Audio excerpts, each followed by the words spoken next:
तर आपण पुढे घेतो बघा अजून पुढे घेऊ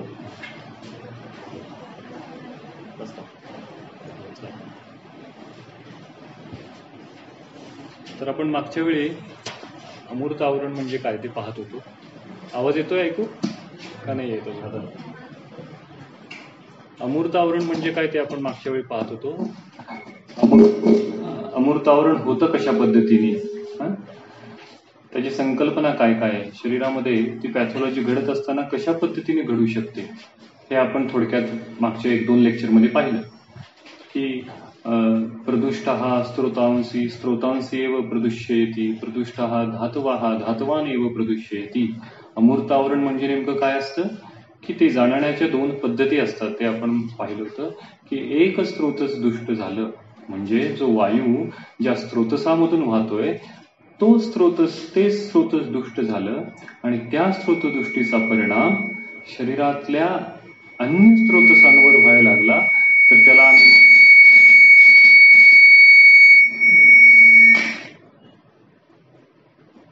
असो आपण ओरिजिनल त्या स्त्रोतदुष्टीचा परिणाम शरीरातल्या अन्य स्त्रोतसांवर व्हायला लागला तर त्याला आम्ही म्हणतो की अमूर्त आवरण झालं. म्हणजे थोडक्यात प्राणावृत उदान म्हणजे काय तर प्राण ज्या स्त्रोतसातून वाहतो ते स्त्रोतच दुष्ट झालं आणि त्याचा परिणाम उदान ज्या स्त्रोतसातून वाहतो त्या स्त्रोतसांवर जर होत असेल तर त्याला आम्ही म्हणतो प्राणावृत उदान. ही जाणण्याची अमूर्त आवरण जाणण्याची एक पद्धत आम्ही पाहिली. आणि दुसरी पद्धत जी आम्हाला चक्रपाणींनी सांगितली की ती म्हणजे जेव्हा 2 वायू हे अभिमुख अभिसर्पतः असतात, म्हणजेच जेव्हा 2 वायू वेगवेगळ्या फोर्सचे आणि वेगवेगळ्या व्हेलॉसिटीचे जेव्हा एकमेकांना कोलाइड होतात, अपोजिट डायरेक्शननी एकमेकांच्या समोर येतात किंवा त्यांची डायरेक्शन जरी समान असेल तरी काय होतं त्यापैकी ज्याची फोर्स आणि व्हेलॉसिटी जास्त आहे असा वायू शरीरामध्ये जो दुसरा वायू आहे त्या वायूची व्हेलॉसिटी कमी करतो. त्याला चक्रपाणींनी शब्द वापरलाय गतिहनन करणे. ज्याची व्हेलॉसिटी जास्त आहे आणि फोर्स जास्त आहे तो शरीरातल्या दुसऱ्या वायूची व्हेलॉसिटी कमी करतो, गतिहनन. त्यामुळे अमूर्त आवरण जाणण्याची दुसरी पद्धत काय आहे तर गतिहनन स्वरूपाचं आवरण. म्हणजेच आधीचं उदाहरण जे आपण पाहिलं प्राणावृत उदान म्हणजे प्राणाची दिशा काय आहे, प्राणो अन्न प्रवेश कृतय अशी एक दिशा आहे. उदानाची दिशा कशी आहे, उदान ऊर्ध्व दिशा आहे. त्यामुळे एक दिशा वरून खाली एक दिशा खालून वर असे 2 दिशेने वाहणारे वायू जेव्हा शरीरामध्ये संलग्नित पावतात तेव्हा त्यापैकी ज्याची फोर्स जास्त आहे ज्याची व्हेलॉसिटी जास्त आहे असा वायू म्हणजेच या उदाहरणामध्ये प्राण जो आहे तो उदानाची व्हेलॉसिटी कमी करतो आणि प्राणावृत उदान अशी एक प्रकारची पॅथॉलॉजी शरीरामध्ये निर्माण होत असते. तर अमूर्त आवरण जाणण्याची ही दुसरी पद्धत आपण पाहिली होती. आणि त्या संदर्भात जी उदाहरणं आहेत अमूर्त आवरणाची ते का आपण काय काय पाहत होतो. त्यातले मला असं वाटतं की 205 नंबरचा जो श्लोक आहे समानावृत्त अपान तो आपण पाहिला होता. तर त्यानंतरचं जे आता दुसरं आहे श्लोक नंबर 206 ते कशाचं उदाहरण आहे, ते प्राणावृत उदानाचं उदाहरण आहे. काय म्हणतायत बरं ते या श्लोकामध्ये 206 मध्ये, शिरोग्रहा चरक चिकित्सा स्थान 28वा अध्याय श्लोक नंबर 206 पान नंबर 625. शिरोग्रहा प्रतिशायो निश्वास उच्छ्वास संग्रहा हृद्रोगो मुखशोषश्च अपि उदाने प्राण संवृते. पॅथॉलॉजीचं नाव शेवटी दिलं प्राणावृत उदान नावाची पॅथॉलॉजी. मग हे नाव वाचल्यानंतर माझ्या डोळ्यासमोर काय आलं, प्राणावृत उदान आहे म्हणजेच प्राण ज्या स्त्रोतसातून वाहतो ते स्त्रोतच दुष्ट झालेला आहे आणि त्याचा परिणाम उदान ज्या स्त्रोतसांवर या स्त्रोतसांमधून वाहतो त्या स्त्रोतसांवर व्हायला लागलेला आहे. अशी काहीतरी शरीरात ढोबळमानाने पॅथॉलॉजी झाली. आणि दुसरं असं की प्राण आणि उदान हे जे 2 वायू आहेत हे एकमेकांना कोलाइड व्हायला लागलेत आणि त्यामुळे प्राणामुळे उदानाची गतिहनन झालेली आहे. अशा पद्धतीची पॅथॉलॉजी घडली. आणि अशी पॅथॉलॉजी घडल्यानंतर मग उदाहरणं ह्याची लक्षणं काय काय बरं निर्माण होतात. तर पहिलं लक्षण काय, शिरोग्रहा. शिरोग्रहा पहिलं लक्षण. प्राणावृत उदान नावाची पॅथॉलॉजी. पहिलं लक्षण काय सांगितलं? शिरोग्रहा. म्हणजे हे काय आहे? हे जे आहे ते आवरकाच्या कर्माची हानी आहे. आपण पाहिलं होतं, आवरक एक असतो आणि एक आवृत्त एक असतो. या ठिकाणी आवरक कोण आहे? प्राण आहे. तर प्राणाच्या कर्माची हानी या ठिकाणी झाली. शिरोग्रहा. बघा, त्यांनी शब्द वापरताना जाणीवपूर्वक शब्द वापरला आहे, ग्रहा. त्या ठिकाणी शूल नाही म्हटला त्यांना शिरशूल म्हणता आलं असतं, पण शूल इज अ डिफरंट एंटिटी, ग्रह इज अ डिफरंट एंटिटी. त्यामुळे इथं शब्द वापरताना शिरोग्रहा असा शब्द त्यांनी वापरला. पहिलं लक्षण काय निर्माण होतं? शिरोग्रहा. अर्थात ही लक्षणं आपण कशी अभ्यासाची हे पण मागच्या वेळी पाहिलं होतं. प्रत्येक वेळी जेव्हा प्राणावृत उदान अशी पॅथॉलॉजी होते तेव्हा अशी लक्षणं दिसतील का? नाही. शास्त्रामध्ये जेव्हा लक्षण वर्णन केलेली असतात ती उत्कट अवस्थेची असतात. म्हणजे these are the symptoms of grade 3 प्राणावृत उदान आवरण. प्रत्येक वेळी इतक्याच इंटेन्सिटीची आणि इतक्याच सिव्हिरिटीची लक्षणं दिसतील असं नाही. जर ग्रेड 1 आवरण असेल, आवरणाची जस्ट सुरुवात असेल, तर माइल्ड शिरोग्रह असेल. कदाचित इतर लक्षणं असणार सुद्धा नाहीत. आम्हाला तो ओळखणं अवघड जाईल. ती अवस्था परत उत्कट व्हायला लागली म्हणजे काय झालं? पेशंटचे हेतुसेवन तसंच चालू ठेवले, पेशंटने त्या लक्षणाकडे दुर्लक्ष केलं, तर आणखीन तो शिरोग्रह वाढेल आणि त्याला असोसिएशन इतर लक्षणांची पण सुरुवात होईल. सो दीज आर दी लक्षणाज ऑफ फुल ब्लोन पॅथोफिजिओलॉजी. प्रत्येक वेळी अशीच लक्षणं दिसतील असं नाही. त्या लक्षणांची इंटेन्सिटी हेतून वर अवलंबून असेल आणि किती काळापासून ते आवरण शरीरामध्ये त्याच्यावर अवलंबून असेल. तर हे थोडंसं आम्ही लक्षात ठेवलं पाहिजे. तर हा शिरोग्रह नावाचं पहिलं लक्षण निर्माण होतं. दुसरं काय बरं लक्षण निर्माण होतं? प्रतिशाय. पॅथॉलॉजी काय झाली आहे? प्राणावृत उदान पॅथॉलॉजी झालेली आहे. लक्षण काय निर्माण झालंय? प्रतिशाय. बऱ्याचदा विद्यार्थ्यांबरोबर चर्चा करत असताना हा विषय निघतो. आवरण ऐकताना वाचताना तर समजतं, ऐकायला पण बरं वाटतं प्रवचनासारखं, पण प्रॅक्टिसमध्ये मी जेव्हा पेशंट पाहतो किंवा पेशंट पाहते, ह्याचा उपयोग काय किंवा कसा करायचा, असा एक प्रश्न आहे ना. आपण शेवटी गॅदर कशासाठी चालू आहे? काहीतरी माझं क्लिनिकल ओरिएंटेशनमध्ये कणभर का असेना मला काहीतरी फरक पडला तर त्याचा उपयोग आहे, नाही तर काय उपयोग. तर मग प्रतिशाय जेव्हा रुग्ण म्हणतो किंवा आम्ही वाचतो, आमच्या डोळ्यासमोर येतं का की ही कंडिशन प्राणावृत उदानाची असू शकते म्हणून? मग आम्हाला जेव्हा आम्ही रुग्णाची लक्षणं पाहतो तेव्हा आवरणाच्या भाषेत ते का बरं समजत नाही? तर याचं सगळ्यात मला असं बेसिक कारण असं वाटतं, का असं समजत नाही? कारण की हे प्रतिपत्ती ज्ञान आहे, हे प्रेझेन्स ऑफ माइंड आहे. आमच्या डोळ्यात इतका भेळ झालेली असते की यातले दोष काय आहेत, यातले दुष्य काय आहेत, यातले स्त्रोतच कोणते दुष्ट आहेत, अवयव कुठं दुष्ट झालेले आहेत, रुग्णाचे हेतू कोणते आहेत, आणि या सगळ्या गोष्टी मला 10-15 मिनिटात उरकायच्या असतात आणि मग मला त्याचं औषध द्यायचं असतं आणि मग मला पेशंटला पाठवायचं असतं. एवढं सगळं मला 15 ते 20 मिनिटात करायचंय, तर कुठं माझ्या डोक्यात आवरण येणार? अपेक्षित हे नाहीये की पहिल्या वेळी जेव्हा तुम्ही रुग्ण पाहताय आणि लगेच तुमच्या डोळ्यात प्राणावृत उदान अशी कंडिशन तुमच्या डोळ्यात येईल. प्रतिशाची गरज नाही. पण त्या रुग्णाचं, जो विशिष्ट रुग्ण आहे, जो असा वेगळा रुग्ण तुम्हाला वाटतोय आणि त्याची लक्षणांचं तुम्ही जर चिंतन करत असाल, भलेही तो रुग्ण तुमच्या समोरून गेलाय, पुढच्या फॉलोअपला येणार आहे, पण मीन व्हाईल त्यातलं जे एक एक लक्षण आहे, त्या एक एक लक्षणाची जर तुम्ही क्रोनॉलॉजीचा अभ्यास केला तर कदाचित तुम्हाला ते आवरण सापडू शकेल. म्हणजे हा अभ्यासाचा विषय, हा प्रयत्नांचा विषय, हा चिकाटीचा विषय. येणारं प्रत्येक लक्षण, रुग्ण सांगत असणारं प्रत्येक लक्षण आम्ही आवरणाच्या भाषेमध्ये सांगू शकतो.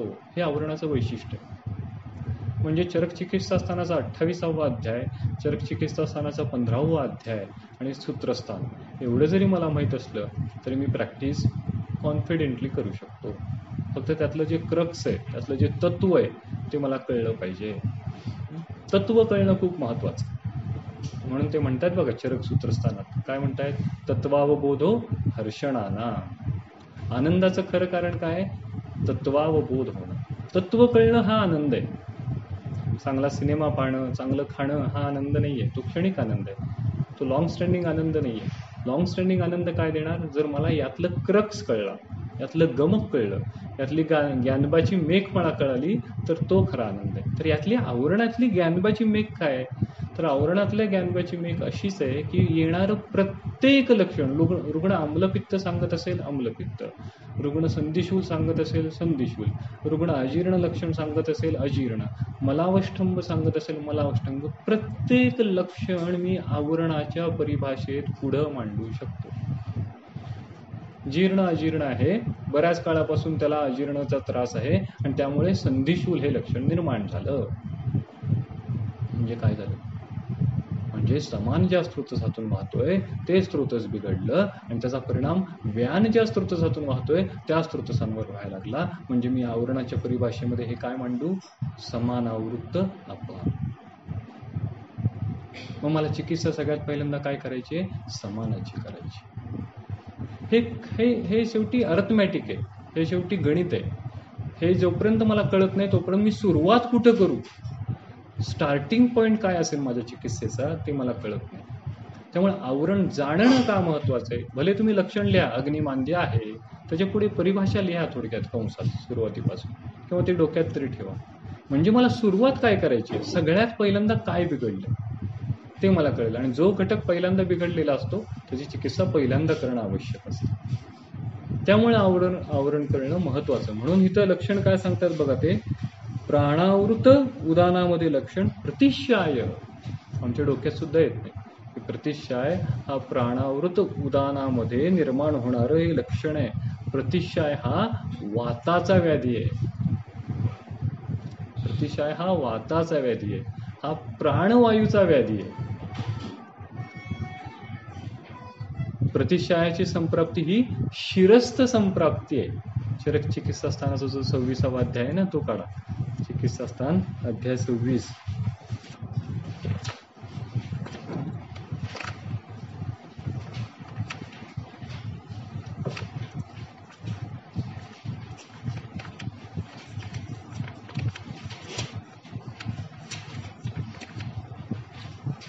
नंबर 604. चरक चिकित्सा स्थान अध्याय 26 श्लोक नंबर 104. संधारण अजीर्ण रजोति भाष्य क्रोध ऋतुवैषम्य शिरोभितापैः प्रजागर अतिस्वप्न अंबुशीतैः अवश्ययाः मैथुन बाष्पधूमैः. यामुळे काय होतं? सस्त्यान्य दोषे शिरसी प्रवृद्धो. स्थान संशय कुठे झाला? शिरसी. सस्त्यान्य दोषे, हे दोषांचं सुरुवातीचं स्वरूप कसं आहे? सस्त्यान्य. स्त्यान्य ते लिक्विफाईड नाहीये, त्यांना थोडंसं घन स्वरूप आहे, सेमी सॉलिड स्वरूप आहे. सस्त्यान्य दोषे कुठे? शिरसी प्रवृद्धो, शिरामध्ये प्रवृत्त झाले. प्राणो अत्र मूर्धगाः, प्राणवायूच्या स्थानामध्ये वृद्ध झाले, म्हणून हे लक्षण आहे. सस्त्यान्य दोषे शिरसी प्रवृद्धो वायु प्रतिशाय उदिरे तुतु. आणि त्यामुळे वायूचा प्रकोप झाल्यामुळे प्रतिशाय हे लक्षण निर्माण होतं. मग आम्ही काय करतो अशा वेळी? प्रदमनस्य करतो, वचाशुंठी देतो, अवग्रहणन करतो. तर अशी तीक्ष्ण चिकित्सा आम्ही काय करतो? तर ती वायूची चिकित्सा करतोय, त्या प्राणवायूच्या क्षेत्राची आम्ही चिकित्सा करतोय. म्हणून प्रतिशाय हा वाताची व्याधी आहे, आणि हे लक्षण त्यामुळे प्राणावृत्त उदानामध्ये आलेलं आहे. बघा, प्रतिशायाचं वर्णन कुठे केलं त्यांनी? त्रिमर्मी अध्यायात केलं. हे पण विशेष आहे. चरक चिकित्सा स्थानाचा 26वा अध्याय तो त्रिमर्मी. आम्ही काय बघतो? प्रतिशाय काय एवढं गावलं असतं, पण तो निदानार्थकर व्याधी आहे. प्रतिशायातून कास होईल, कासातून यक्ष्मा होईल, एवढं त्याला महत्व आहे. त्यामुळे जीर्ण प्रतिशाय असेल तर ती प्राणक्षेत्राची दृष्टी होणार आहे, केवळ उरक्षेत्राची दृष्टी नाही होणार. लहान मुलांमध्ये असतं बघा, रिकरंट URTI आहे, रिकरंट LRTI आहे. तेव्हा आम्हाला जेव्हा नैमित्तिक रसायनाचा विचार करतो तेव्हा आम्हाला प्राणक्षेत्राचा पण विचार करावा लागतो. कारण की जो स्थानसंश्रय झालाय तो प्राणक्षेत्रात झालाय, शिरप्रदेशात झालाय. त्यामुळे तो शिर आणि उर अशा दोन अवयवांना डोळ्यासमोर ठेवून आम्हाला अशा वेळी चिकित्सा करावी लागते. शिर आणि उर, एक क्षेत्र कुणाचं? प्राणाचं, एक क्षेत्र कुणाचं? उदानाचं. आम्ही काय वाचतोय? प्राणावृत उदान. त्यामुळे शिरोग्रहा प्रतिशायो. पुढे काय म्हणतात ते? निश्वास उच्छ्वास संग्रहा. इथे पण संग्रह शब्द वापरला. जसा शिरोग्रह वापरला तसा संग्रह शब्द वापरला. निश्वास उच्छ्वास संग्रहा. अवरोध शब्द नाही वापरला. अवरोध वेगळी पॅथॉलॉजी. श्वासाला अवरोध होणे नाही. ग्रह. Difficulty in inspiration and expiration. Difficulty in the breathing. जेव्हा प्राणावृत उदान अशी कंडिशन निर्माण होते तेव्हा इन्स्पिरेशन आणि एक्सपायरेशनला थोडीशी डिफिकल्टी निर्माण होते. ग्रेड 1 आवरण असेल तर अल्प असेल, ग्रेड 2 असेल तर त्यापेक्षा थोडं जास्त, उत्कट अवस्था असेल तर पेशंट बसल्या बसल्या डिस्निक असेल. कोणत्या कंडिशनमध्ये? प्राणावृत उदानाच्या condition. How you are going to analyse, how you are going to differential diagnose the dyspneic condition. डिस्नियाचं आयुर्वेदीय दृष्टिकोनातून डिफरन्शियल डायग्नोसिस काय आहे? तर अशा पद्धतीने डिफरन्शियल डायग्नोसिस. प्राणावृत उदानामध्ये आम्हाला एक कंडिशन अशी सापडू शकते की ज्यामध्ये निश्वास उच्छ्वास संग्रह हे लक्षण दिसतं. म्हणजेच हे उदानाचं आवृत्ताची कर्महानी या ठिकाणी आम्हाला झालेली थोडीशी दिसते. पुढे काय? हृद्रोग. पुढे लक्षण बघा, लक्षणांची व्याप्ती कशी. प्रतिशायासारखं सामान्य दिसणाऱ्या लक्षणापासून हृद्रोगापर्यंतचं लक्षण यामध्ये.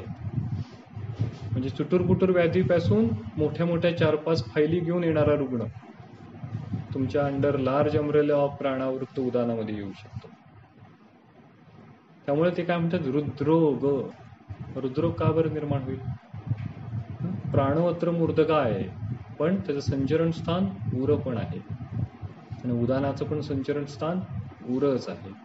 दोघांचं संचरण स्थान एकच असल्यामुळे तत्स्थानात जो असणारा अवयव आहे हृदय त्याची विकृती निर्माण होणार.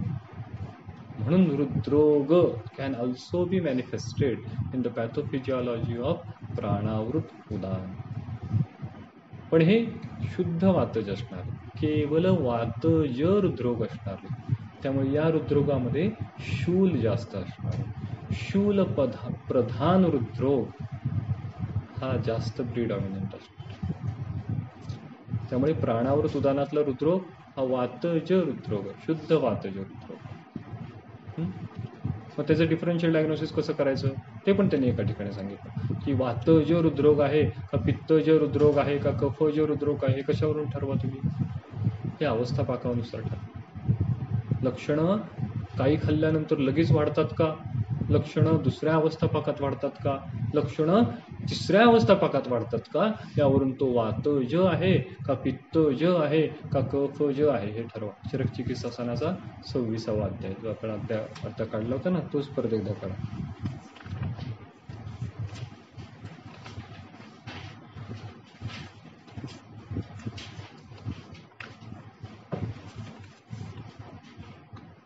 नंबर 604 श्लोक नंबर 101.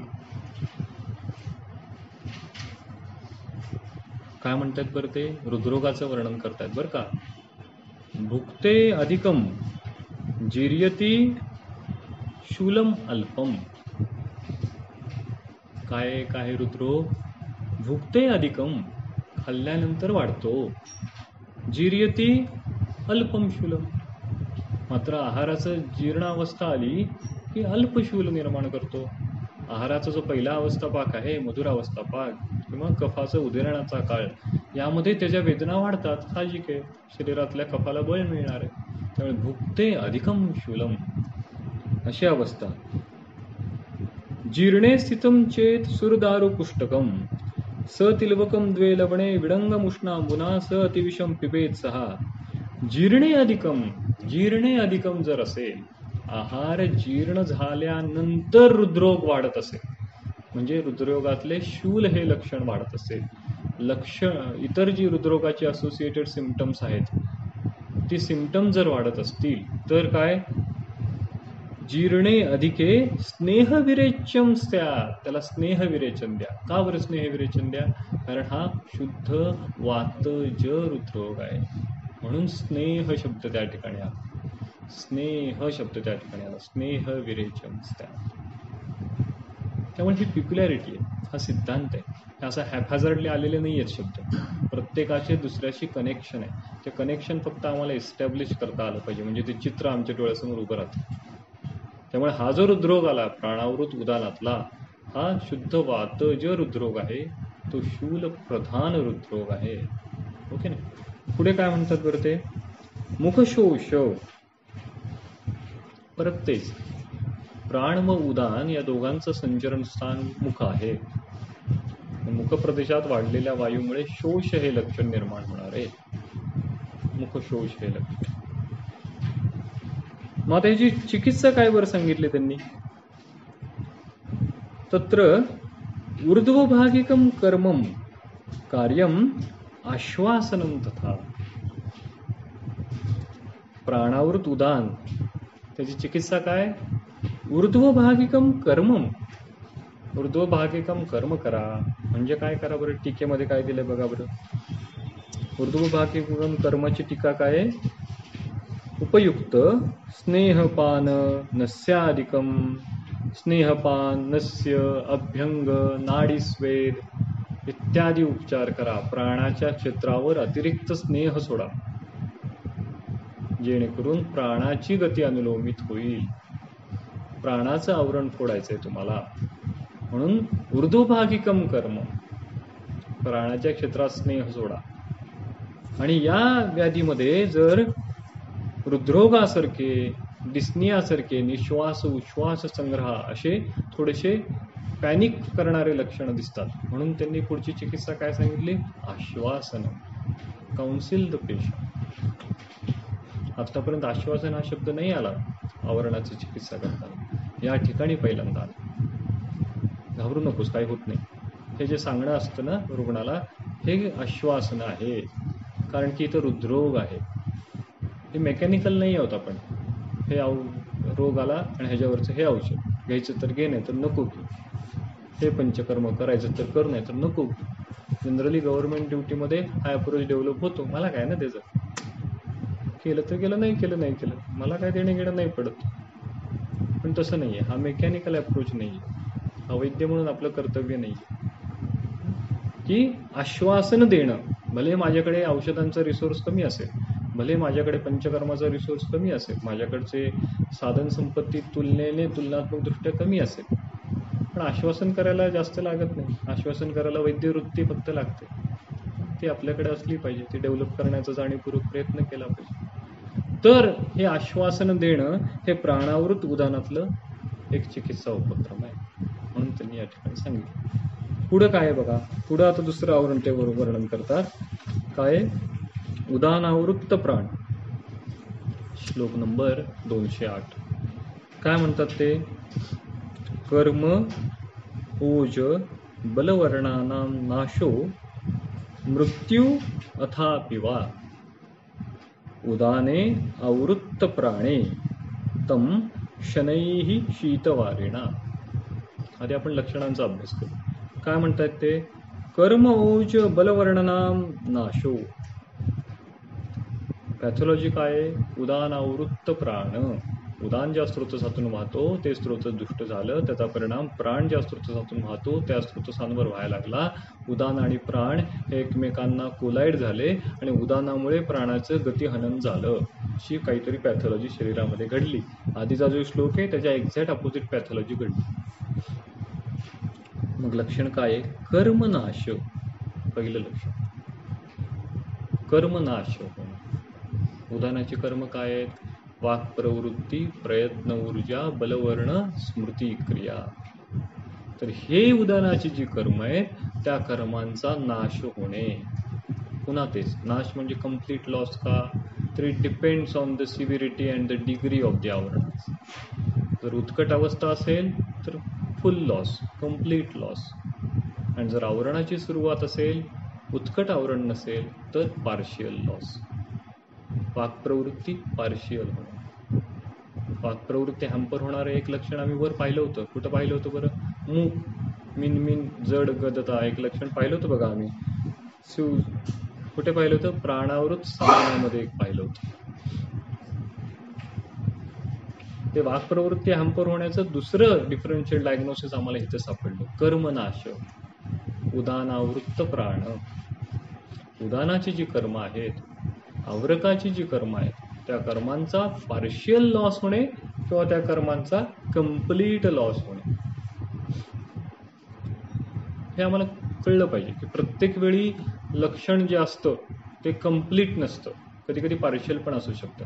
म्हणजे फॉर एक्झाम्पल चरक चिकित्सा असताना सूत्रस्थानाचा जो 26वा अध्याय आहे की नाही, आत्रेय भद्रकाप्य, तो काढा बरं एक मिनिट.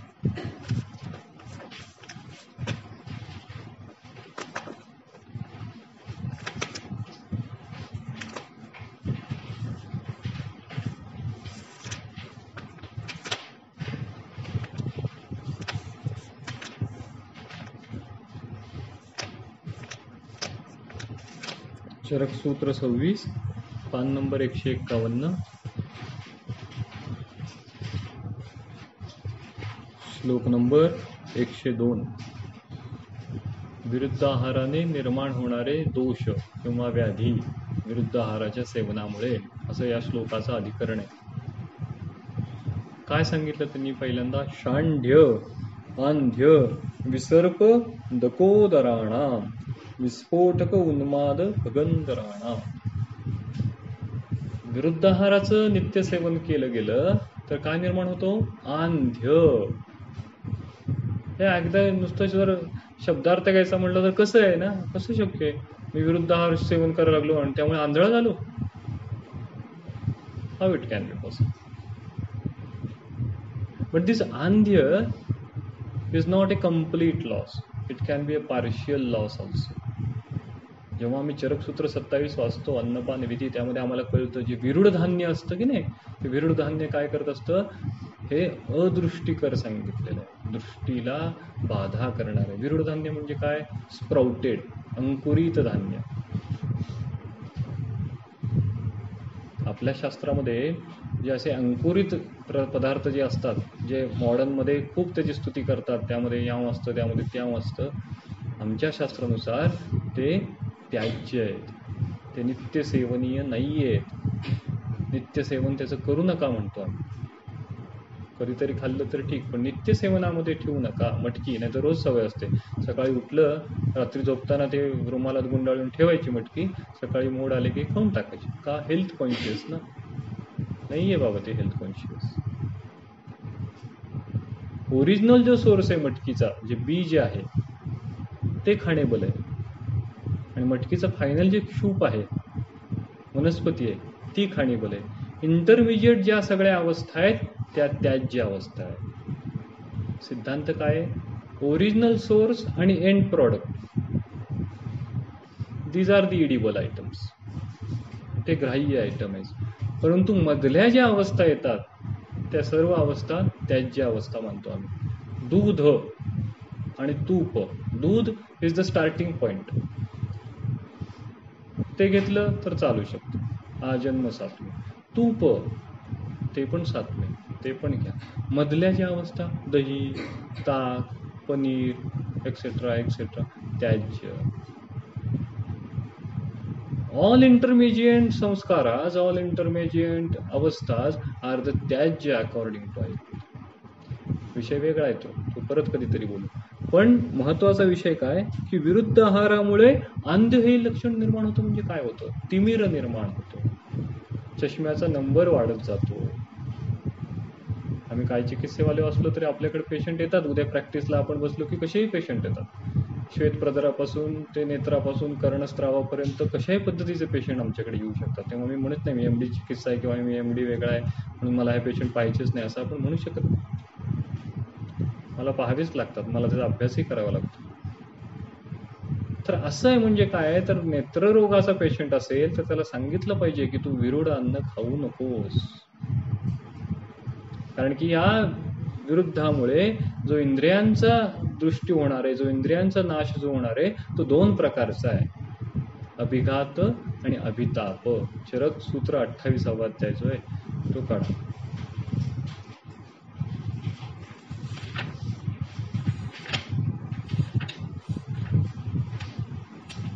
पान नंबर 179, चरक सूत्र 28, श्लोक नंबर 20. काय म्हणतात ते? इंद्रियाणी समाश्रित्य प्रकुपंती यदा मलः उपघात उपतापाभ्याम योजयन्ति इंद्रियाणि ते. द इंद्रिय नाश, इंद्रिय वैकल्य is of two types. What are the two types? Upatap and upaghat. So each and every type, the andha is also of two types, upatap and upaghat. म्हणजे टीकेमध्ये काय म्हणतात ते? उपघात इत्यादो उपघातो विनाशः, complete loss of that indriya. And upatapastu kinchit vaikalyam, partial loss of that indriya. So each and every time जेव्हा आम्ही इंद्रिय विकृती पाहतो तेव्हा इंद्रिय विकृती आम्हाला हे उपतापजन्य आहे का उपघातजन्य आहे अशा पद्धतीने पाहावी लागते. आवरणाची जेव्हा लक्षणं पाहतो तेव्हाच पण त्याचा अभ्यास आम्हाला असाच करायचा आहे. जे कर्मनाश आम्ही या ठिकाणी पाहतोय तो आयदर पार्शल असेल किंवा आयदर कंप्लीट असेल.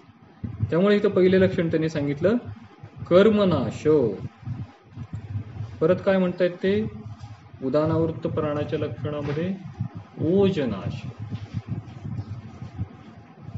तर आम्हाला माहिती आहे की ओज नाश कॅन ऑल्सो बी पार्शल और कॅन ऑल्सो बी कंप्लीट. जर कंप्लीट ओजनाश असेल तर मृत्यूचं कारण आहे. ओजाचे दोन प्रकार, पर ओज आणि अपर ओज. तर जे अष्टबिंदुआत्मक ओज आहे त्याचा जर नाश व्हायला लागला तर मृत्यू हे लक्षण निर्माण होणारच आहे. म्हणजे ओज जे आहे ते श्लेष्म स्वरूपाचं आहे. ओज ही संकल्पना पण जराशी वेगळी संकल्पना आहे. आमच्या डोक्यात शास्त्रकारांनी ही ओज ही संकल्पना का बरं सांगितली असेल याचं पण आम्ही थोडंसं चिंतन केलं पाहिजे. काय नेसेसिटी आहे? What is the clinical utility of the ओजा? मी जर ओज संकल्पना लक्षात ठेवली नाही किंवा लक्षात घेतली नाही तर माझं काय बिघडतं ना? मी आमवाद पाहतो, मी कुष्ठ पाहतो, मी शित्र पाहतो, मी आणखीन काय काय व्याधी पाहतो, मी कुठं ओजाचा विचार करतो? मग का म्हणून अभ्यास करायचा? त्यांनी वेळ जात नव्हता म्हणून ओज लिहिलं असं आहे का? मग का म्हणून? ह्या ओझ्याची क्लिनिकल युटिलिटी काय? मी जेव्हा पेशंट पाहत असताना, मी एखाद्या द्रव्याचं चिंतन करत असताना, एखादा कल्प देत असताना ओज या संकल्पनेचा मला काय उपयोग होतो याचा आम्ही कुठेतरी विचार केला पाहिजे. जेव्हा आपण परत कधीतरी चर्चा करू ओझ्यावर तेव्हा त्याविषयी बोलू. पण हा ओझ्याचा आयदर पार्शल लॉस आहे किंवा आयदर कंप्लीट लॉस या ठिकाणी अपेक्षित आहे उदानावृत्त प्राणामध्ये. पुढे काय म्हणतायत ते? बलनाश. बलनाश होणार आहे. हे पण परत उदानाचं म्हणजेच आवरकाच्या कर्माच्या हानीचं लक्षण आहे बलनाश होणे. बलनाशाचा इथला अर्थ काय बरं? बल means what here? The power of your muscle or your स्नायू to act against gravity is called as बल. ग्रॅव्हिटीच्या अगेन्स्ट, रेझिस्टन्सच्या अगेन्स्ट तुमचे जे मसल ऍक्ट करतात त्याला बल हे नाव आहे. म्हणजे पेशंटला हात उचलायला सांगता तुम्ही आणि पेशंट हात वर उचलतो, हे काय? हे बल आहे. आणि हे बल कोण देतं? उदान देतो. बघा याच अध्यायातला श्लोक नंबर 234.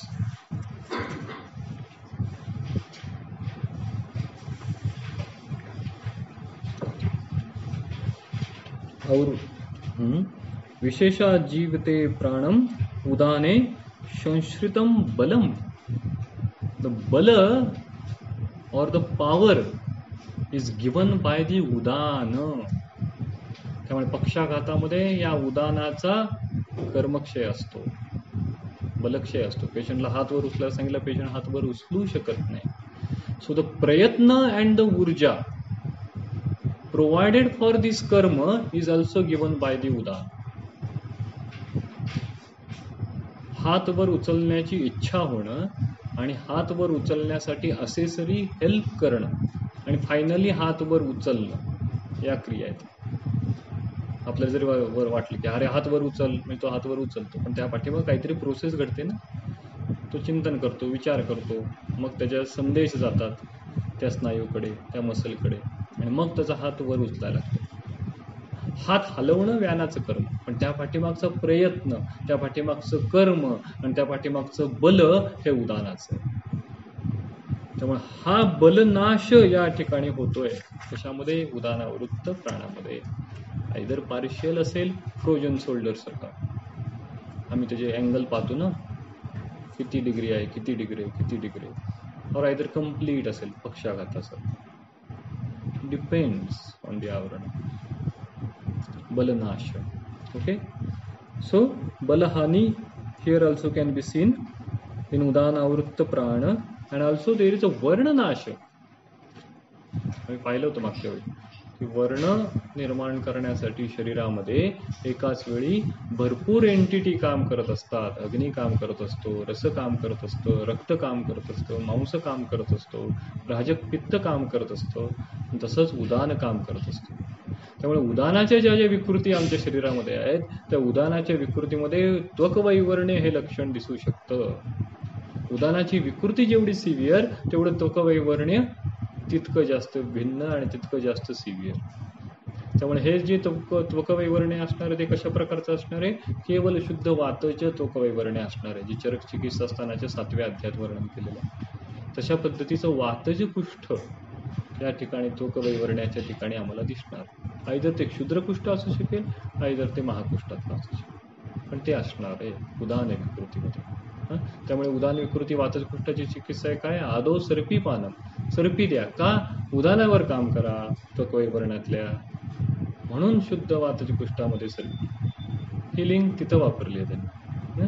त्यामुळे या ठिकाणी जे उदानाचं कर्म आहे वर्ण, त्याचा नाश होतो. आणि पुढे काय? मृत्यू. ऍडव्हान्स्ड स्टेज ऑफ द उदानावृत्त प्राण कॅन लीड टू दी मृत्यू. प्राणावृत्त उदानामध्ये किंवा ह्याच्या आधीची जी आवरण आपण पाहिली त्यामध्ये मृत्यू हे लक्षण नाही, पण आता मात्र सगळ्यात पहिल्यांदा मृत्यू हे लक्षण आलं. It indicates the severity and the acuteness of this avarana. This avarana can become a acute one. This avrana can become an emergency condition. That's why they quoted the symptom मृत्यू. मृत्यू हे लक्षण निर्माण होऊ शकतं. ओके, मग एवढे सगळे लक्षणं असताना चिकित्सा काय बरं सांगतात बरं ते बघा बरं. मृत्यूसारखं फॅटल इमर्जन्सी कंडिशन ते सांगतायत, आणि चिकित्सा काय बरं? चिकित्सा फार सिंपल आहे. काय आहे चिकित्सा? तम शनैहि शीतवारिणा सिंचेत. मृत्यू झाला गोष्टच वेगळी, पण इतर कंडिशनची चिकित्सा काय आहे? तम शनैहि, तम म्हणजे त्याला, शनैहि शीतवारिणा सिंचेत. अल्टर्ड कॉन्शियसनेस जर असेल, बलनाश जर असेल, तर आपण काय करतो? चेहऱ्यावर पाणी मारतो, चेहऱ्यावर थंड पाणी मारतो, स्प्रिंकलिंग करतो आम्ही चेहऱ्यावर. का बरं स्प्रिंकलिंग करतो आम्ही? तर प्राणक्षेत्र जे आहे, वाताचा क्षोभ आम्हाला करायचा आहे, वाताला इरिटेट करायचंय. वाताला इरिटेट केलं की ते आवरण फोडेल, म्हणून आम्हाला इरिटेट करायचंय वाताला. तम शीतवारिणा सिंचेत. आणि कसं? शनैहि सिंचेत. शनैहि म्हणजे काय? पुन्हा पुन्हा हळूवारपणे पुन्हा पुन्हा करा. जोपर्यंत कॉन्शियसनेस प्राप्त होत नाही तोपर्यंत करा. तम शनैहि शीतवारिणा सिंचेत. आणि काय परत काय म्हणतात ते? आश्वासयेच एनम. परत एकदा आश्वासन आलं, पण इथलं आश्वासन जास्त महत्वाचं आहे. एनम, एनम म्हणजे काय? हला. हा जो रुग्ण आहे, आश्वासयेच एनम. Console the patient. Counselling is very much important. त्यामुळे ह्या जे दोन चिकित्सा सांगितल्या, काय सांगितलं? तम शनैहि शीतवारिणा सिंचेत आश्वासयेच एनम. जर सत्वप्रधान रुग्ण असेल, रुग्णाचं जर सत्व चांगलं असेल, तर केवळ या दोन चिकित्सेने तो तरुण जाईल. त्याला इतर काही चिकित्सेची फारशी गरज लागणार नाही जर सत्व चांगलं असेल तर. मग कर्मनाश असेल, बलनाश असेल, किंवा जर आमचा डायग्नोसिस उदानावृत्त प्राण जर असेल आणि आम्ही केवळ या दोन चिकित्सा जरी केल्या, तर सत्वप्रधान व्यक्तीमध्ये फारशाच द्रव्य चिकित्सेची गरज लागणार नाही. जर सत्व मध्यम असेल तर थोडी द्रव्य चिकित्सा लागेल, थोडा वेळ लागेल. आणि जर सत्वहीन असेल तर काय करावं लागेल, 108ला फोन करावा लागेल, ICU मध्ये ॲडमिट करावं लागेल, हॉस्पिटलचं बिल भरावं लागेल, वेगवेगळ्या डायग्नोसिसचं नाव ऐकावं लागेल. इट डिपेंड्स ऑन द सत्व ऑल्सो. वैद्याचंही सत्व गरजेचं, रुग्णाचंही सत्व गरजेचं. वैद्यच जर गर्भगळीत झाला तर मग काहीच गरज नाही. बऱ्याचदा वैद्यालाहीच ॲडमिट करायची गरज येते, असे काही कंडिशन येते. तर प्रश्न असा आहे की सत्वावर अवलंबून आहे. एवढे मोठे मोठे फॅटल सिम्पटम सांगता आणि चिकित्सा काय करता, तम शनैः शीतवारिणा सिंचेत आश्वासयेच्चैनम, एवढी चिकित्सा, दॅट्स ऑल. हा सिद्धांत आहे, हा वापरायचा आहे. रुग्णाच्या प्रकृतीचं, मानस प्रकृतीचं सत्वानुसार वर्गीकरण सुद्धा आम्हाला करायचं आहे, हे सांगता आलं पाहिजे. हा रुग्ण प्रवर सत्वाचा आहे, मध्यम सत्वाचा आहे, अवर सत्वाचा आहे. नाहीतर मी चिकित्सा करतोय आणि रुग्ण मात्र अनसॅटिस्फाईड. काहीच बरं वाटत नाही हो. मी मस्त सुवर्णाचे कल्प वापरतो, मी एवढे छान कल्प वापरतो, मी एवढा विचार करतो, चिंतन करतो, तो काय म्हणतो काहीच बरं वाटत नाही. असं का होतं? मी सत्वाचा विचारच करत नाही, सत्वावर कार्यच करत नाही, आणि सत्वासाठी गरजेचं जे आश्वासन आणि इतर पद्धती आहे त्याचा मी विचार करत नाही. त्यामुळे माझी चिकित्सा फलद्रूप होत नाही. त्यामुळे एवढं अवघड आहे. इथं आरेवरची कसरत आहे, तर वाटतं तितकं सोपं नाही. हा डोंबाऱ्याचा खेळ आहे. घसरलात तर तुम्ही बदनाम होण्यापेक्षा सायन्स जास्त बदनाम होणार आहे. आयुर्वेदाची ट्रीटमेंट घेतली, किती 4-5 हजार घातले, रिझल्ट नाही, 0. असं म्हणत नाहीत. वैद्यप्रसाद कुलकर्णीकडे गेलो, रिझल्ट नाही आला. आयुर्वेदाची पण घेतली हो ट्रीटमेंट, रिझल्ट नाही आला. असं होतं. तुम्ही बदनाम होण्यापेक्षा तुमचं सायन्स पण तुमच्याबरोबर बदनाम होतं. त्यामुळे हे डोळ्यात तेल घालून बघण्याचं काम आहे. तेवढा दक्षता, तेवढा अलर्टनेस, तेवढी प्रेझेन्स ऑफ माइंड, तेवढं प्रतिपत्ती ज्ञान आमच्यामध्ये डेव्हलप केलं. तर तम शनैः शीतवारिणा सिंचेत आश्वासयेच्चैनम. आणि काय म्हणतात ते पुढे, सुखम चैव उपपादयेत. आश्वासन कसं द्या, सुखम चैव उपपादयेत. सुखकारक कसं आश्वासन द्यायचं. Give him the good advice and counsel him in such a way that he should feel comfort. हे तो कम्फर्ट झाला पाहिजे. म्हणजे थोडक्यात हिपोक्रेटिसचं एक वाक्य बघा, treat rarely, comfort mostly, but the console always.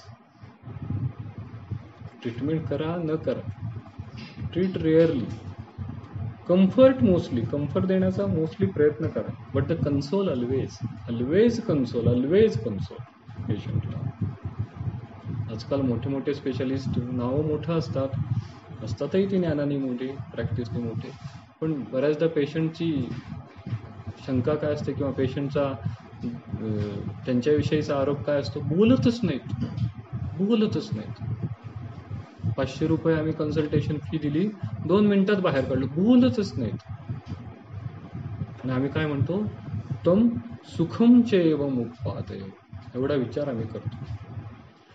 एवढे BMS कॉलेज होतात, एवढे BMS ग्रॅज्युएट बाहेर पडतात, गरज कोणाची आहे? अशा विचार करून प्रॅक्टिसमध्ये, समाजामध्ये उतरणाऱ्या वैद्यांची खरी गरज आहे. स्काय इज द लिमिट आहे. खरी गरज समाजाला अशा वैद्यांची आहे की जो असा विचार घेऊन उतरेल. मग किती का BMS कॉलेजने गेला, मग किती का BMS प्रॅक्टिशनरने गेला, पण तो युनिक असेल जो अशा पद्धतीने विचार करून रुग्ण तपासायची वृत्ती डेव्हलप करेल. त्यामुळे कॉलेज वाढले म्हणून आपण इन्सिक्युअर व्हायचं नाही, आपण आपली रेषा मोठी करायची. विरुद्ध गुणसन्निपाते ही भूयसाम अल्पम अवजीयते, आपल्या गुणधर्मांची वाढ करत जायची. हा विचार आहे. तम सुखम चैवम उपपादये. तर अशा पद्धतीने हे आवरणाचं त्यांनी वर्णन केलं. पुढचं आवरण 209 श्लोक आहे, त्यामध्ये ते काय म्हणतात, उदाहरणावृत्त अपानाचं ते वर्णन करतात. काय म्हणतात ते उदाहरणावृत्त अपानामध्ये, ऊर्ध्वगेन अवृत्ते अपाने छर्दी श्वास आदयोः गदाः. आता उदाहरणावृत्त अपान नावाचं आवरण तयार झालं. उदान ज्या स्रोतसातून वाहतो ते स्रोत दुष्ट झालं आणि त्याचा परिणाम अपान ज्या स्रोतसातून वाहतो त्या स्रोतसांवर व्हायला लागला. त्यामुळे लक्षण काय निर्माण झालं, पहिलं छर्दी श्वास, म्हणजे इथे उदानाच्या कर्माची, आवरकाच्या कर्माची वृद्धी झालेली आम्हाला दिसते. अपानाचं एक पण लक्षण नाही सांगितलं. बघा इथं वैशिष्ट्य, अपानाचं एकही लक्षण नाही. सगळं आवरकाच्या कर्माची वृद्धी, उदानाच्या कर्माची वृद्धी त्यांनी या ठिकाणी सांगितली.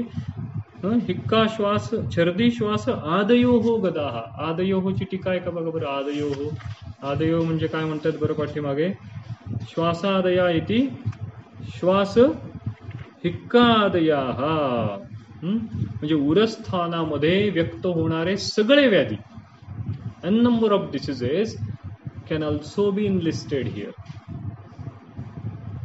सांगण्याचा मुद्दा असा, आवरकाचे वेगवेगळ्या कर्माच्या व्याधी, आवरकाच्या वेगवेगळ्या कर्मविकृतीच्या व्याधी या ठिकाणी आम्हाला दिसतात. अपानाचं लक्षण एवढं मोस्टली आम्हाला दिसत नाही उदानावृत्त अपानामध्ये.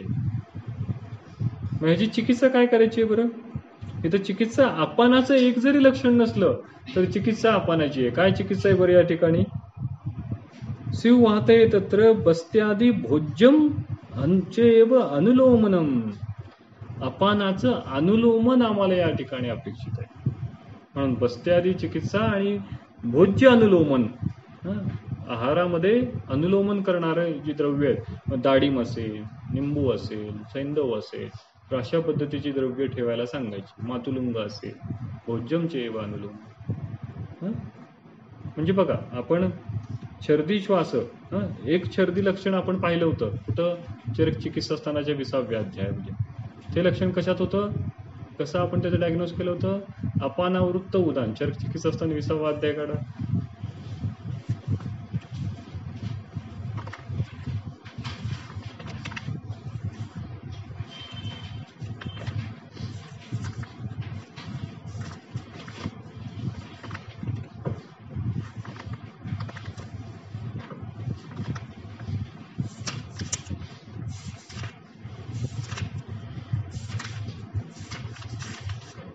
पान नंबर 556, श्लोक नंबर 16.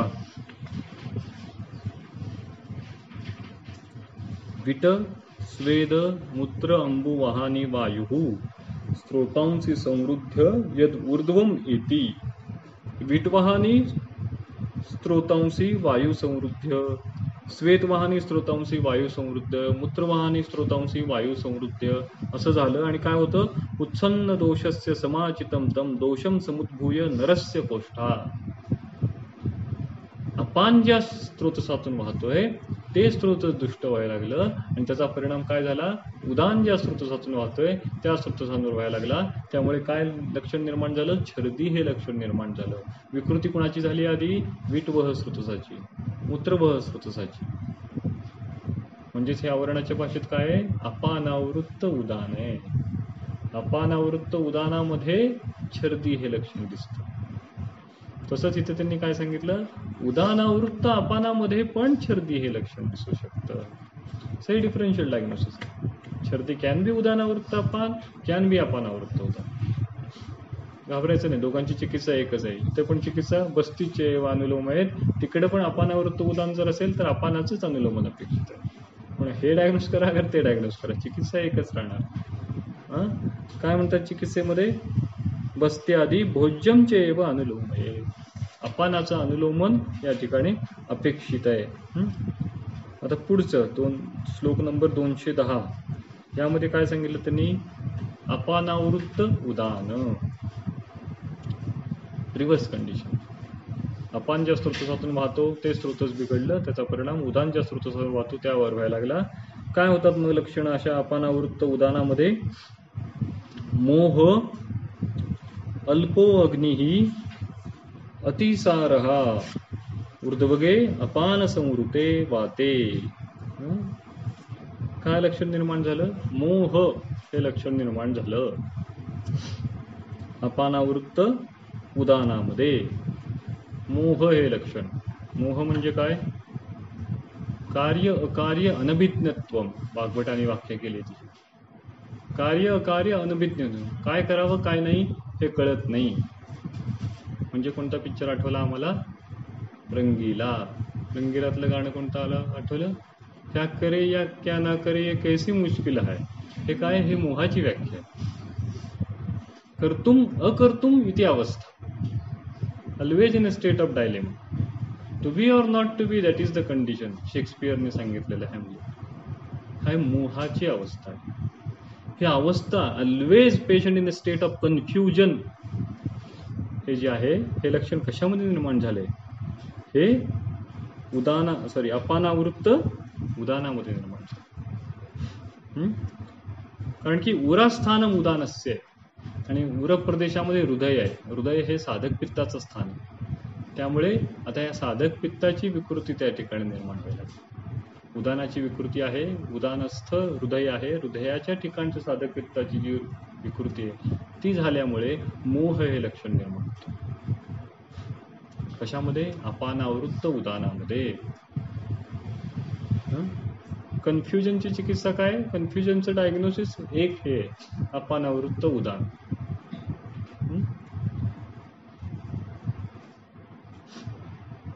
मग हा मोह जाणायचा कसा? तर आम्ही चरक विमानस्थानाचा जो 4था अध्याय आहे त्यामध्ये त्यांनी सांगितलंय बघ. मोह, कन्फ्युजन जाणायचं कसं? चरक विमानस्थानाचा 4था अध्याय.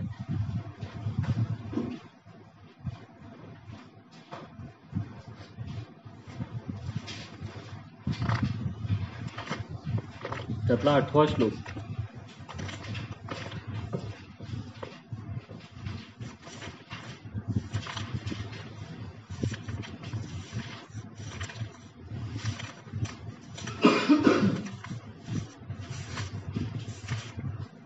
सापडलं का? मोहम अविज्ञानेन. मोहाचं ज्ञान कसं करायचं? तर मोहाचं ज्ञान अविज्ञानेन. अविज्ञानेन म्हणजे काय? अविज्ञानेन म्हणजे ज्ञान ग्रहणच होत नाहीये, त्यावरनं आम्ही मोहाचं ज्ञान करतो. शिकवते पण नुसतं एकटक पाहतोय. कुठे शून्यात लावून बसलाय आपण म्हणतो, काय तंद्री लागली, कुठं तंद्री लागली.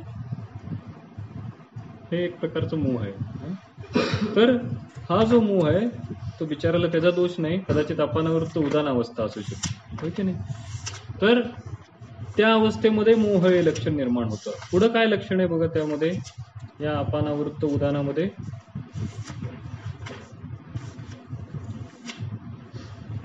मोह अल्पो अग्नी.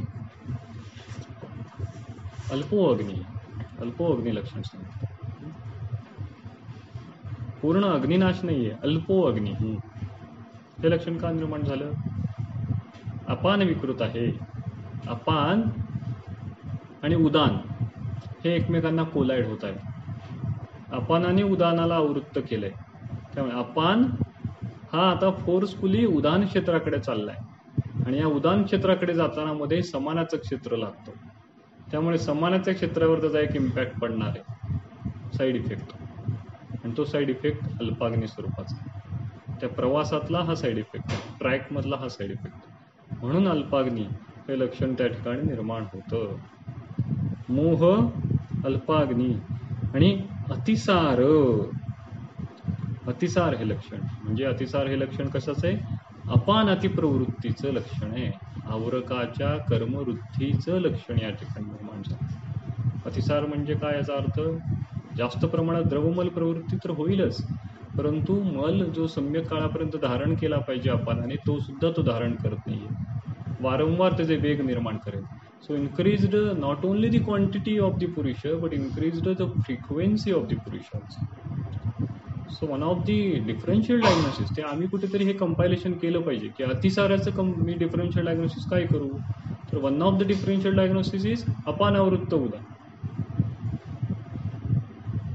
माझ्यापुढे आलेला रुग्ण जर जीर्ण अतिसाराचा असेल तर मी त्याचं डायग्नोसिस असं करावं का? अपानावृत्त उदान किंवा आणखीन काय कंडिशन असते. तर या अपानावृत्त उदानामध्ये अपानाचे कर्म, अपानाची गती वाढल्यामुळे अपानाची फोर्स जास्त आहे. या कंडिशनमध्ये अपानाची व्हेलॉसिटी जास्त आहे, त्यामुळे अपान हायपर ऍक्टिव्ह झालाय, आणि हायपर ऍक्टिव्ह अपानामुळे अतिसार हे लक्षण दिसतं. मग तुम्ही म्हणा अतिसारच दिसतं, मग अपानाचं दुसरं कर्म मूत्र पण आहे, मूत्राची प्रवृत्ती का नाही जास्त दिसू शकते.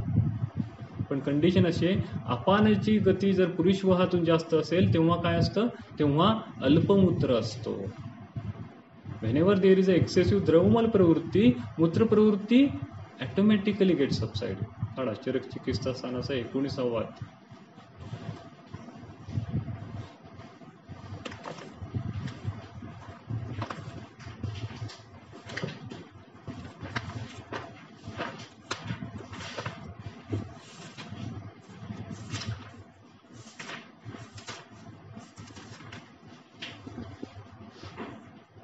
नंबर 548 चरक चिकित्सा स्थान 19वा अध्याय श्लोक नंबर 5 सापडला. वरून त्यामध्ये 4थी ओळ. सवायु कुपितो अग्नो उपहते. काय म्हणतात ते? सवायु कुपितो अग्नो उपहते मूत्र स्वेदो पुरुषाशय उपरुत्य. तो वायू प्रकुपित झाला की काय करतो तो? मूत्र स्वेदो पुरुषाशय उपरुत्य. शरीरातला सगळा स्वेद, शरीरातलं सगळं मूत्र आणि शरीरातला सगळा द्रव भाग तो कुठं आणतो? पुरुषाशय उपरुत्य. पुरुषाशयात आणतो म्हणून पुरुषाला द्रवत्व प्राप्त होतं. It drags all over the dravata, all over the liquid ansha that are present, all over the apamahabhut present, all over the strutasa is dragged by this vayu and it is taken in the purushashaya. त्यामुळे काय? त्यामुळे शरीरातला सगळा द्रवभाग कमी झालेला आहे आणि त्यामुळे जेव्हा द्रवमल प्रवृत्ती आहे तेव्हा ऑलिगोयुरिया, तेव्हा मूत्र प्रवृत्ती कमी होणार. म्हणून ते जर म्हणतायत की अपानावृत्त उतानामध्ये जर द्रवमल प्रवृत्ती जास्त आहे, ऑटोमॅटिकली मूत्र प्रवृत्ती कमी जाते. तर हे आम्हाला कंडिशन कळली पाहिजे. ओके. तसंच बघा डायबिटीसमध्ये तेव्हा वेगळी पॅथॉलॉजी लावायची. जेव्हा बहुमूत्रता असते तेव्हा कॉन्स्टिपेशन लक्षण दिसतं. हे सामतेमध्ये पण दिसतं. बहुमूत्रता आहे कॉन्स्टिपेशन, द्रवमल आहे अल्पमूत्रता. So it acts. ओके. तर या ठिकाणी काय म्हणतायत ते की अपानावृत्त उदानामध्ये मोह अल्पो अग्नी अतिसार. आता याची चिकित्सा काय करायची? तर याची चिकित्सा बघा काय म्हणतायत ते. हे जरी चिकित्सा म्हणजे अतिसारासारखं लक्षण सांगत असले तरी चिकित्सेमध्ये काय म्हणतायत ते? वाते स्यात् वमनम तत्र दीपनम ग्राहीच अशनम. दीपनम ग्राही तर आहे, बरोबर आहे की जर अति प्रमाणात अतिसार व्हायला लागला तर त्या ठिकाणी ग्राही औषध द्या. पण सुरुवात कशाने करतात ते? वमनम. वरची जी कंडिशन आहे उदानावृत्त अपान, त्यामध्ये काय आहे? अनुलोम. ही जी कंडिशन आहे अपानावृत्त उदान, त्यामध्ये काय आहे? वमनम. लक्षण काय निर्माण झालंय? अतिसार. चिकित्सा काय करतोय? वमनम. अतिसाराच्या एका प्रकाराची चिकित्सा वमन आहे, जे वाग्भटाने सांगितले. जर उदरशूल जास्त प्रमाणात असेल आणि अधमान हे लक्षण निर्माण झालं असेल तर तम वामयेत सुखोष्णना. सुखोष्ण देऊन त्या अवस्थेमध्ये वमन करा. कदाचित ती अवस्था अपानावृत्त उदानाची आहे. म्हणून त्या कंडिशनला आम्ही काय सांगतोय की वमन करायला सांगतोय. कारण की जो हायपर ऍक्टिव्ह अपान झाला या ठिकाणी, त्या अपानाचं बल आम्हाला कमी करायचं आहे. अपानाच्या गतीला आम्हाला आता विरोध करायचा आहे. जो खालच्या दिशेने जास्त प्रमाणात वाढतोय ती गती आम्हाला कमी करायची आहे, म्हणून आम्ही त्या ठिकाणी वमन सांगतो. सो टू रिस्टोर दी गती बदल करणे हा चिकित्सेचा खरा सिद्धांत आहे आवरणाची. म्हणजे हे खरं तर विचित्र वाटेल की काय द्रव धातू जास्त चाललाय शरीराच्या बाहेर आणि तुम्ही काय करताय? परत डिहायड्रेशन करताय. हे कसं? ही चिकित्सा आहे. एका डिहायड्रेशनची चिकित्सा दुसरं डिहायड्रेशन करणं ही चिकित्सा आहे. आता ह्याला कसं वाटवायचं? क्लिनिकल स्टडी ह्याचा कसा करायचा रिसर्च? नाहीत बसणार. लोक दगड मारतील तुम्हाला. नाही होऊ शकत. पण हा आमचा संशोधनाचा म्हणण्यापेक्षा हा आमचा सिद्धांत आहे. आम्ही कसं करतोय? आम्ही ह्याला इव्हॅल्युएट करण्याचा प्रयत्नच करत नाहीये किंवा हे इव्हॅल्युएट होऊच शकत नाही अशा गोष्टी आहेत त्या. हे यांच्या या गोष्टीचं इव्हॅल्युएशन आमच्या शास्त्रानुसारच केलं पाहिजे, तर मॉडर्नचे पॅरामीटर लावून उपयोग नाही. तर त्यामुळे ह्याची चिकित्सा सांगताना वाते स्याद वमनम तत्र दीपनम च ग्राही अशनम. तर अशा पद्धतीने यांनी अपानावृत्त उदानाची चिकित्सा पाहिली. आता खालची जे 3 आवरणं राहिलेले आहेत ते आपण परत पुढच्या वेळी पाहू, आणि पुढच्या वेळी आपण मूर्त आवरणाचा जो प्रकार असतो, मूर्त आवरणाचा प्रकार आणि मूर्त आवरणातली जी उदाहरणं त्यांनी सांगितलेली आहेत, तर मूर्त आवरणाची उदाहरणं पाहू.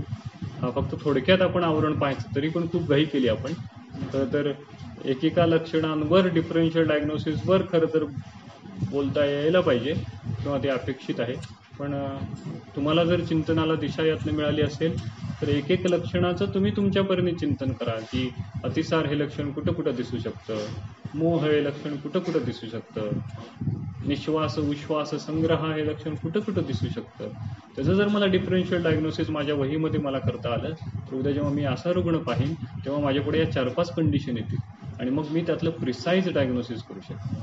ॲक्च्युली जे दिलीप गाडगीळ सरांनी हेतू कोश, लिंग कोश आणि औषध कोश तयार केला, त्याच्या पाठीमागे भूमिका हीच आहे की डिफरन्शियल डायग्नोसिस ऑफ द सिम्प्टमॅटॉलॉजी. आमचा मेन लॅकुना काय होतोय, आम्ही आमच्या रुग्णाचं डिफरन्शियल डायग्नोसिस आमच्या बेसवर करत नाही, हा आमचा लॅकुना सगळ्यात.